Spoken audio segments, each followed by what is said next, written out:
अस्सलामु अलैकुम। आज आपसे एक रिक्वेस्ट करनी है और इसको ज़रूर सुनिएगा कि अरबी को सीखें। कम अज़ कम आप इतनी अरबी सीखें जितनी आप नमाज में पढ़ते हैं। आप कुरान पाक की तिलावत करते हैं, नमाज के अंदर जो सूरतें पढ़ते हैं उन सूरतों की अरबी तो आपको आनी चाहिए।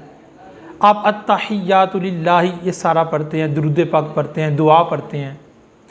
As a Muslim, being a मुस्लिम, एक मुसलमान होने के नाते आपको इतना तो पता होना चाहिए कि आप नमाज के अंदर जो पढ़ रहे हैं उसका मतलब क्या है। आपने गौर किया होगा, हमारे पाकिस्तान में एक तादाद है, थी एक तादाद जिनको रोमन इंग्लिश भी नहीं आती थी। रोमन इंग्लिश यानी आप क्या कर रहे हैं तो AAP, आप KYA क्या, इस तरह की इंग्लिश भी उनको नहीं आती थी।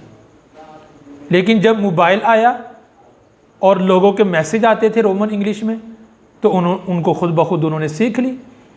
आप सपोज दैट एक शख्स है, वो अनपढ़ है, he is not an educated person, उसको दोस्त का मैसेज आया रोमन इंग्लिश में, उसको रोमन इंग्लिश भी नहीं आती क्योंकि वो कभी स्कूल गया नहीं, लेकिन फिर भी वो अपने दोस्तों से पूछ के अब उसने सीख ली है। शायद ही पाकिस्तान में कोई ऐसा शख्स हो जिसके पास मोबाइल हो और जिसको रोमन इंग्लिश ना आती हो। यानी हमें अगर किसी का मैसेज आता है तो हम तब तक चैन से नहीं बैठते जब तक हम उस मैसेज को समझ ना लें। तो क्या हम इतनी सी ऑनर, इतनी सी रिस्पेक्ट, इतनी सी इम्पोर्टेंस क्या अपनी आप नमाज को नहीं दे सकते कि नमाज में हम सूरह फातिहा पढ़ते हैं तो जैसे जैसे हम सूरह फातिहा पढ़ते रहे हमें इसका मतलब क्यों नहीं आता। हम सुबहान रब्बियल अज़ीम पढ़ते हैं, हमें इसका मतलब क्यों नहीं आता। तो कम अज़ कम आपसे रिक्वेस्ट है कि आप इतनी अरबी तो सीखें, हम सब इतनी अरबी सीखें जितनी हम नमाज में पढ़ते हैं। नमाज का तर्जुमा, ट्रांसलेशन हमको आनी चाहिए।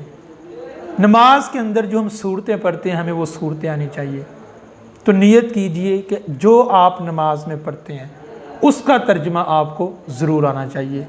अल्लाह हाफ़िज़। अस्सलामु अलैकुम।